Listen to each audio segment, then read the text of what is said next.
Karen smashed our neighborhood light in rage, fined $110,000, and made to replace it herself. What makes a person snap so violently that they destroy something meant to bring light to everyone?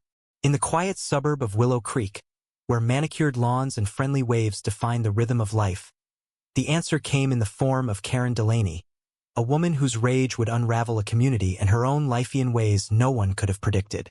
It started on a crisp autumn evening, the kind where the air smells of fallen leaves and the streetlights cast a warm glow over the neighborhood. Willow Creek was a place of unspoken rules. Keep your yard tidy, wave at your neighbors, and respect the communal spaces. The old streetlight at the corner of Maple and Elm, a wrought iron relic from decades past, was more than just a fixture. It was a symbol of the neighborhood's unity, illuminating late-night dog walks and children's bike rides. But that evening, as the sun dipped below the horizon, a piercing crash shattered the calm. Residents rushed to their windows, hearts pounding. There, under the flickering remains of the streetlight, stood Karen Delaney, her face twisted in fury, a baseball bat gripped tightly in her hands. Shards of glass sparkled on the pavement like fallen stars, and the once proud light pole leaned drunkenly to one side. Neighbors whispered in shock. Karen? The woman who baked cookies for the block party. The one who always had a sharp opinion but never this kind of violence? Karen's rage wasn't born in a vacuum. She'd moved to Willow Creek 5 years earlier, a single mother with a teenage son, Ethan, and a chip on her shoulder. She was meticulous, her lawn always pristine, her holiday decorations outshining everyone else's. But beneath the polished exterior simmered a frustration that neighbors only glimpsed in her curt replies or the way she'd storm off during HOA meetings. The streetlight, it turned out, had been her breaking point. The trouble began weeks earlier, when Karen started complaining about the light's glare. It shone directly into her bedroom window, she said, keeping her awake at night. She demanded the HOA dim it or move it entirely. The board, led by soft-spoken Claire Nguyen, explained that the light was a historic fixture, its maintenance funded by the community for decades. They offered to install blackout curtains at no cost to Karen, but she scoffed at the suggestion.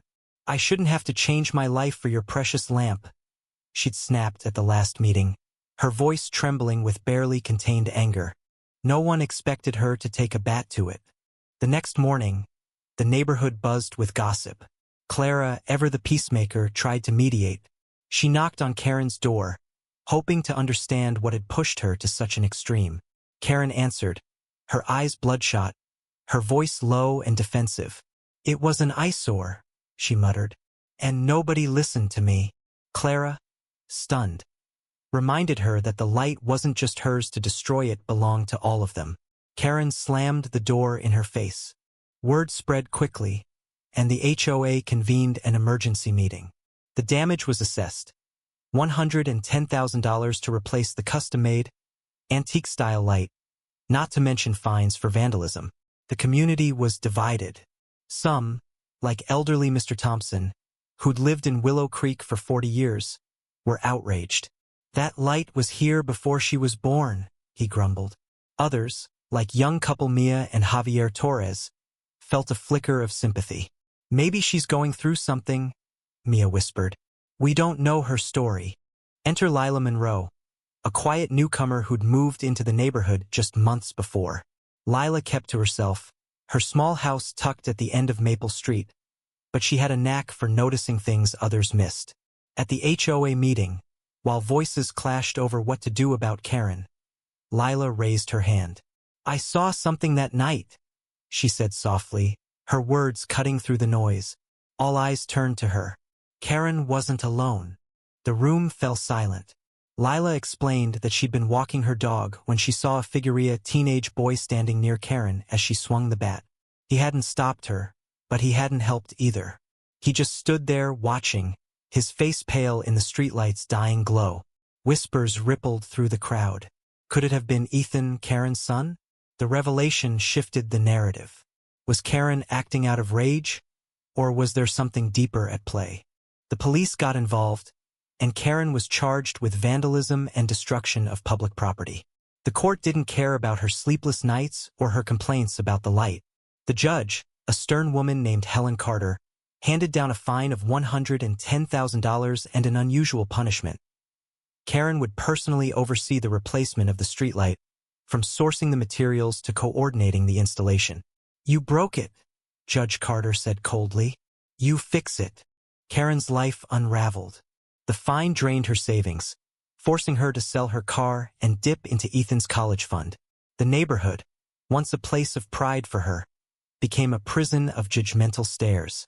But the real twist came when Ethan, now 17 and sullen, finally spoke up. At a community meeting meant to update residents on the light's replacement, he stood, his voice shaking. "It wasn't just her," he said. "I told her to do it." The crowd gasped. Ethan explained that he'd been the one pushing his mother, feeding her frustration. He hated the streetlight too, not for its glare, but for what it represented. Ethan had been struggling at school, bullied for being the new kid, even years after moving to Willow Creek. The light, with its warm glow, mocked him every night as he walked home from late-night study sessions, feeling like an outsider in a perfect neighborhood.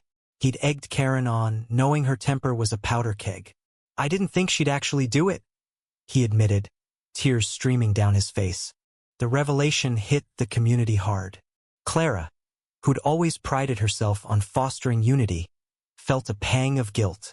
Had they all been so focused on their idyllic suburb that they'd missed the pain in their midst? Mia and Javier organized a fundraiser to help cover part of Karen's fine, hoping to ease the burden. Mr. Thompson, though still grumbling, donated a small sum. Even Lila, the quiet observer, offered to help Karen source the materials for the new light. But Karen was broken. The public humiliation, the financial ruin, and her son's confession were too much. She worked tirelessly to replace the streetlight, her hands blistered from assembling the new fixture, her pride shattered. When the new light was finally installed, it stood taller and brighter than the old one, a beacon of her shame. The neighborhood gathered for its unveiling, expecting Karen to say something anything to redeem herself. Instead, she stood silently, her eyes hollow, as Ethan squeezed her hand. The light flickered on, casting its glow over Willow Creek once more. But for Karen, it illuminated only her failures. She and Ethan moved away a month later, leaving behind a house that sold for far less than its worth. The neighborhood tried to move on, but the new light felt differentless, like a symbol of unity and more like a reminder of how fragile their community was.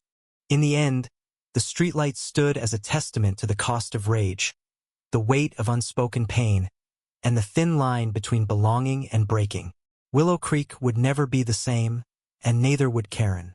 As the last moving truck pulled away, Clara stood under the new light, her heart heavy. "We all failed her," she whispered to no one. "Andy."